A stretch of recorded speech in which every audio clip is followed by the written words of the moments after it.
Buenos días a todas y a todos. Me voy a salir un poco del guión, porque más que contaros la campaña Derecho a Curar, que fue hace ya más de 3 años, en 2012, me voy a referir al contexto que motivó esa campaña y lo que ha seguido siendo hasta ahora, ¿no? Ese contexto y qué acciones han continuado después de aquella campaña, que fue sobre todo de comunicación y movilización, que tuvo mucha visibilidad y luego ha ido, ¿no?, dando pie a otras acciones en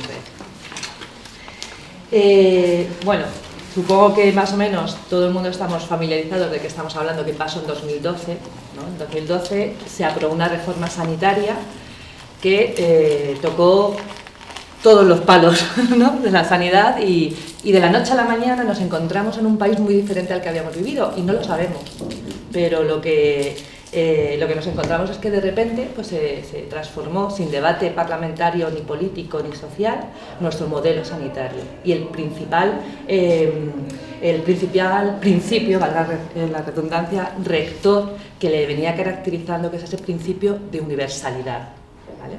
Y de la noche a la mañana entramos en un modelo que nos acerca bastante a modelos de aseguramiento, ¿no?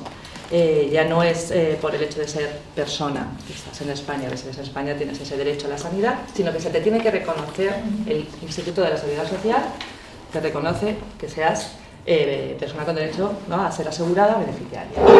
¿Y qué nos planta también de la noche a la mañana este Real Decreto Ley que, insisto, sin debate previo, ni parlamentario, ni político, ni social, sin informe previo que justifique, que avale los motivos por los que se iban a cabo? Pues se decreta, por ley nunca mejor dicho, que todas las personas inmigrantes en situación irregular que estén viviendo en nuestro país, sea el motivo que sea por el que se encuentran en esa situación administrativa, se les niega ese derecho a la atención sanitaria, el derecho a la salud, que es un derecho fundamental reconocido por nuestra Constitución y por los derechos internacionales, ¿vale?, de derechos humanos.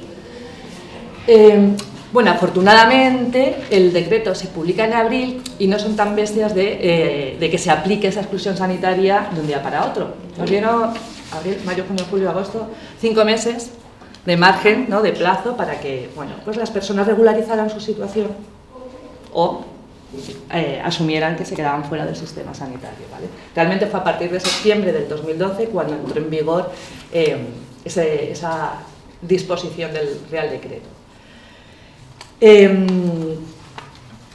Como decía, ese Real Decreto tocaba más palos, ¿no? Removía prácticamente todo el sistema sanitario y también tiene mucho contenido que se refiere a otros aspectos de la sanidad. Entonces, generó movilización de muchos frentes, de muchos sectores vinculados a la sanidad, ¿no?, incluido vinculado también con los procesos que estábamos viviendo, sobre todo en algunas comunidades autónomas como la madrileña, de tendencia hacia la privatización. Pues la reacción que provocó esta medida de exclusión sanitaria a las personas inmigrantes convivió al mismo tiempo con movilización como la Marea Blanca que conocemos en Madrid, ¿vale?, y otras comunidades, pero sobre todo surge en Madrid. Entonces, realmente, bueno, pues fue como un momento muy convulso, pero lo que sí que vivimos y sentimos organizaciones como Médicos del Mundo y otros colectivos que estábamos directamente vinculados en este trabajo con poblaciones en exclusión social es que sí hubo una reacción social ante la barbaridad que suponía este Real Decreto, esta exclusión sanitaria. Yo creo que lo más valioso que hemos vivido desde ese minuto cero que fue 2012 hasta ahora, que voy a resumir lo más rápido que pueda, pero de la forma más clara, es esas redes y alianzas que surgieron, es esa movilización de profesionales sanitarios que no podían aceptar ni podían concebir que sus pacientes a los que venían tratando dejaran de poder llegar a ellos, a su consulta, y hubo ese movimiento de objeción de conciencia. Las cifras no valen, en este caso no nos valen. En la campaña Derecho a Curar, que la lanzamos de la mano de la Sociedad de Medicina de Familia, Comunitaria y Familia, la SENFIC, ellos abrieron un registro, ¿vale?, de profesionales objetores, pero sabemos que fueron muchos más de los que se registraron. Creo que eran 2000 y pico los que se registraron, ¿no?, en ese listado. Pero por la práctica diaria, ¿no? Sabemos que han sido muchos más, que no se han apuntado en ninguna lista, pero han estado abriendo su consulta, abriendo su labor a atender a las personas excluidas por el sistema. Entonces, hubo esa movilización que yo creo que es muy importante y muy destacable, y quizá no tuvo tanta visibilidad como la movilización del sector profesional en otros temas relacionados también con la reforma sanitaria. Y son profesionales que han estado y que están hasta el día de hoy jugándosela, ¿vale? Plantándole cara al Estado y a la Administración pública, desobedeciendo una ley que consideran injusta, pero al mismo tiempo con las manos atadas, porque, bueno, pues una doctora, un doctor de atención primaria puede llegar hasta donde llega, puede atenderte y te puede diagnosticar y te puede incluso, ¿no?, tratar determinadas dolencias, pero el paso siguiente de derivarte a atención especializada queda truncada. Ahí la ciudadanía, activa e inteligente, también ha sabido encontrar las ramas de solidaridad entre profesionales sanitarios en diferentes niveles y encontrar esos resquicios por los cuales, ¿no?, lograr esa derivación, pero la realidad es la que es, ¿no?, es la dificultad que se impone. Entonces, por no irme mucho, Derecho a Curar intentó ser, y creo que vamos, lo consiguió, aparte de visibilizar la barbaridad que suponía, y ahora además me paro un momento en cómo se publicitó esa medida, pues ese aglutinar el sector sanitario, que estaba también siendo directamente afectado por esa situación, y las organizaciones sociales, organizaciones de derechos humanos también, que bueno, pues que nos movilizamos frente a eso. Y esas redes, ¿no?, de ciudadanía empoderada y activa que se organizaron en grupos de acompañamiento, en redes de solidaridad, para decir no, nos negamos a esto. Y bueno, pues quería también señalar eso, el momento, la importancia que tenía de lanzar una acción de comunicación y la persistencia que ha habido de intentar desmontar los discursos con los que se justificó la medida, ¿vale?, la exclusión sanitaria. Como decía, debate político, parlamentario o consultas a personas expertas y organizaciones sociales para calibrar el impacto de la medida no hubo, por ningún lado, digan lo que digan, no hubo ningún debate, ni ningún informe previo que hayamos visto, ni previo ni posterior. Los únicos informes o documentos que intentan calibrar el impacto que ha tenido esta medida en la población afectada los hemos publicado las organizaciones sociales, las ONGs. Por parte de la Administración no ha habido ninguno. Y lo más doloroso fue escuchar los mensajes políticos con los que se defendía esta exclusión sanitaria. O sea, de manera intencionada o no intencionada, de manera consciente o no inconsciente, la defensa de esta exclusión sanitaria se basaba en argumentos claramente xenófobos. Por un lado, aunque ahora últimamente el nuevo ministro de Sanidad matiza que no fue aquel motivo, en realidad el ahorro económico no determinó, bueno, el argumento con el que se vendió la necesidad de aplicar esta medida, esta reforma sanitaria integral, era que había que salvar económicamente nuestro sistema sanitario.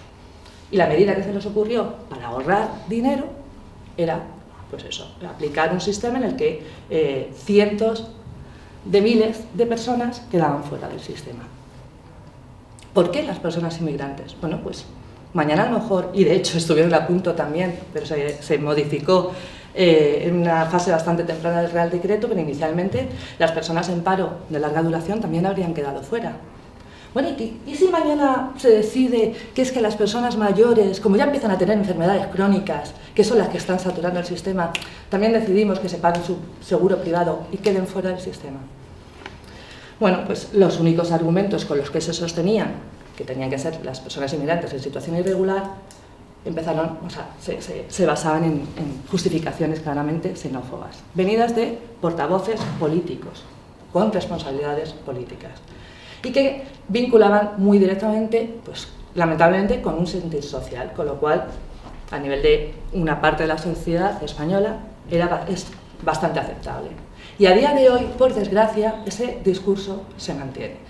Esa confusión intencionada, desde mi punto de vista, de mezclar o hablar al mismo tiempo de turismo sanitario que de inmigración asentada no es gratuito.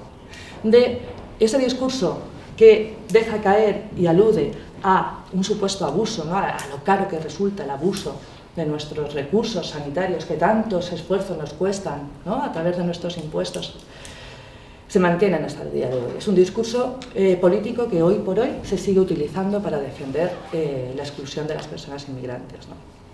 Y eso es importante que sigamos combatiendo ese discurso y desmontando los mitos y las falsedades en las que se sostiene. No es cierto, y si alguien todavía seguís pensándolo, erróneamente, que las personas inmigrantes consuman ni siquiera lo mismo, ¿no? el mismo volumen de recursos sanitarios que las personas españolas nacionales. Hay estudios previos, o sea, que se conocía ya de antes, hay estudios previos a 2012, pero también posteriores, que demuestran que el perfil de persona sanitaria, de persona inmigrante en situación irregular, que son los que quedan excluidos, las personas excluidas por el Real Decreto, es un perfil de persona joven con un buen estado de salud.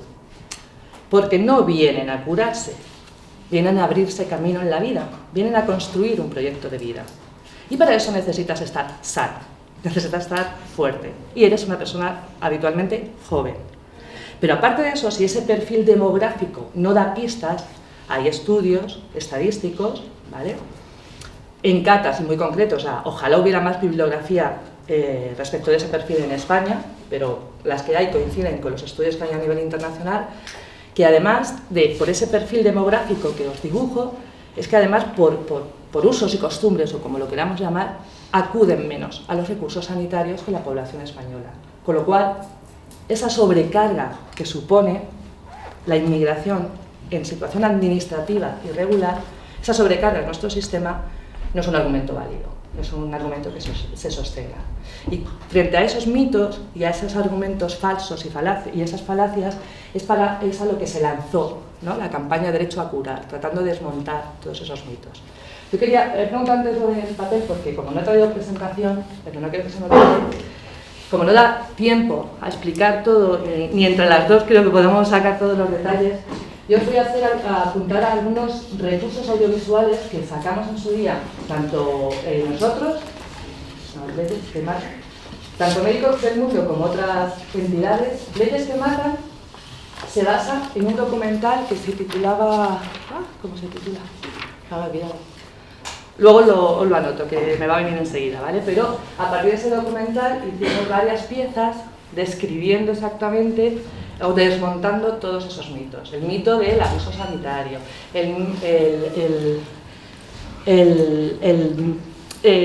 recordando lo que ha supuesto de modificación de nuestro modelo sanitario, de ese principio de universalidad y los riesgos que implican, ¿vale? Yo os invito a verlos porque son como pequeñas cápsulas. Más recientemente Rezacoge, el año pasado, sacó un vídeo que se llama Yo elijo ser humano, que también nos sitúa muy bien y muy humanamente. ¿Vale?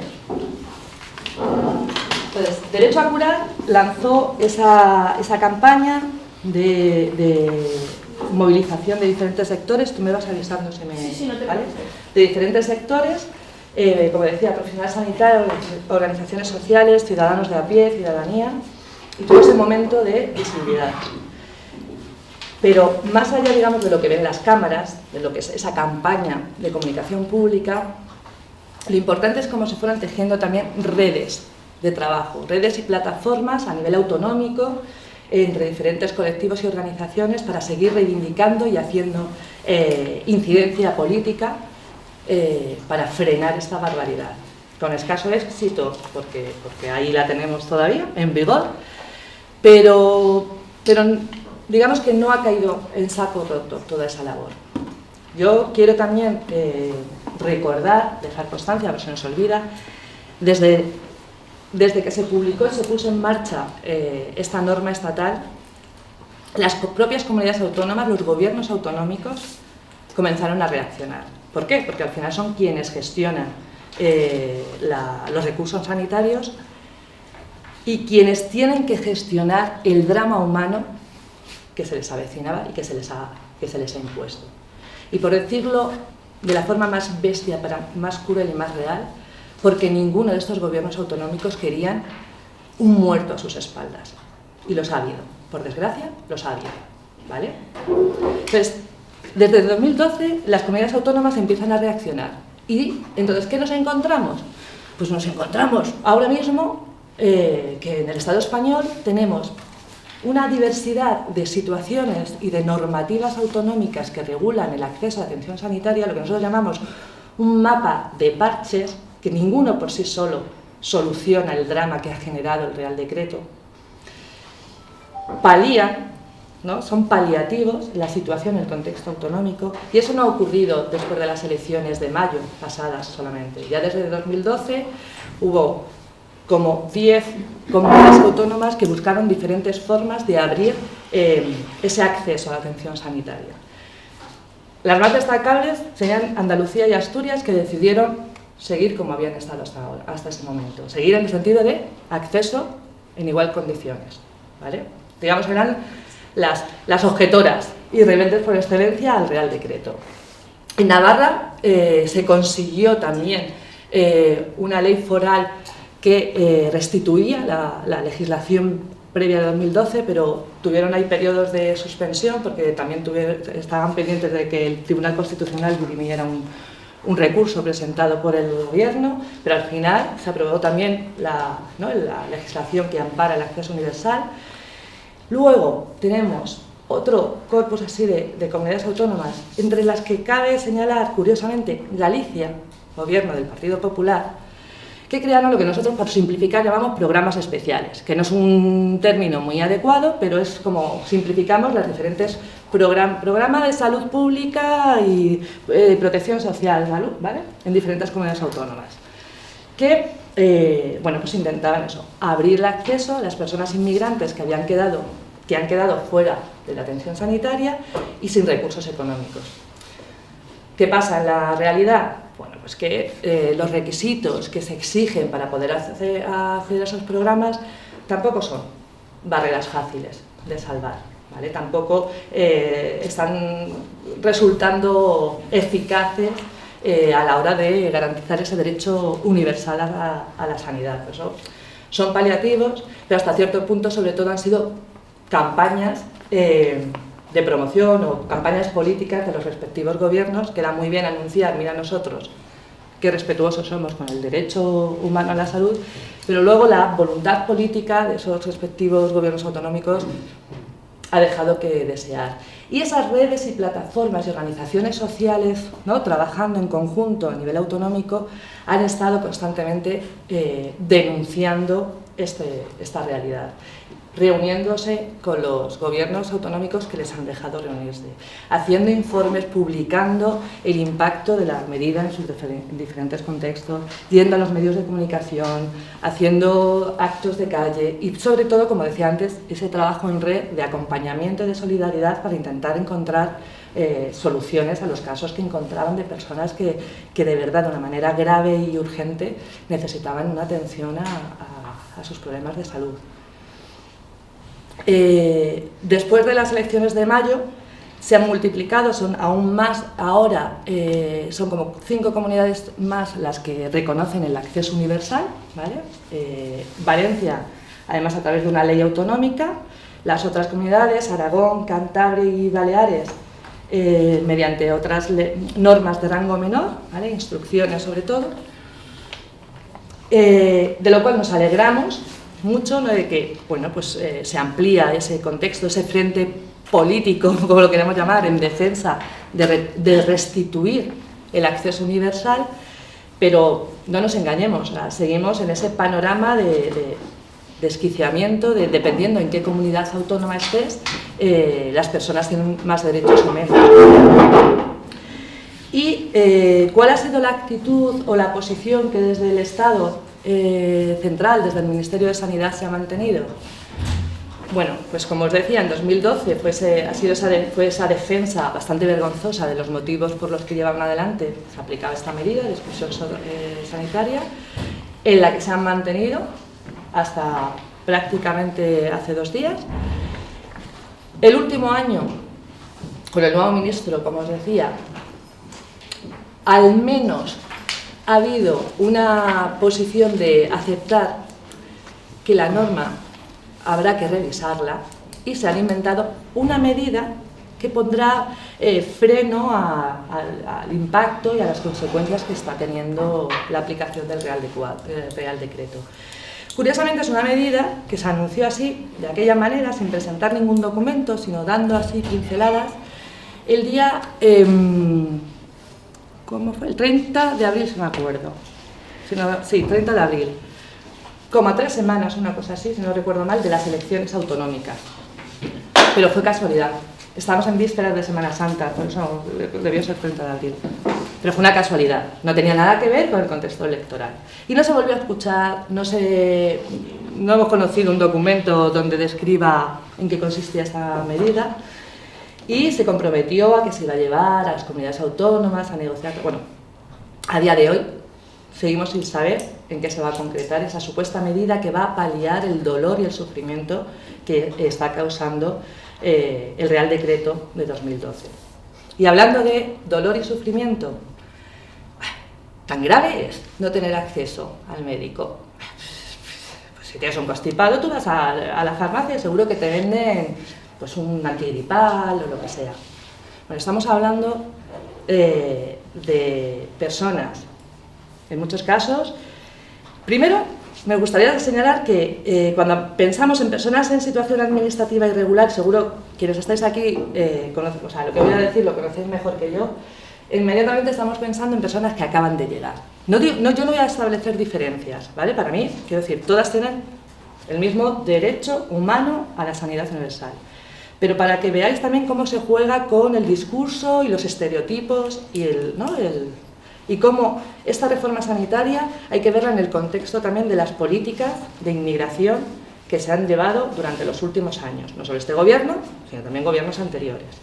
Pero cuando pensamos en personas en situación administrativa irregular, pensamos en las personas que están llegando. Esas imágenes de las vallas de Ceuta y Melilla, bueno, y ahora ya se mezcla con todo lo que está ocurriendo con la venida de personas refugiadas, ¿no? Solicitantes de asilo.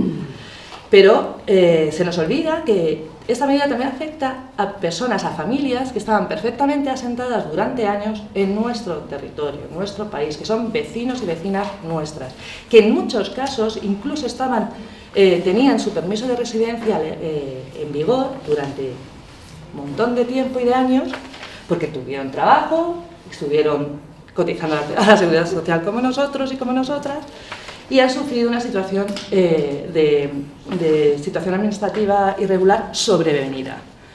Pierdes el trabajo, pierdes el empleo, tu situación administrativa cambia y en cadena pierdes todos tus derechos sociales, independientemente de tu arraigo en este país. Eso es lo que ha traído el Real Decreto. Termino muy rápidamente.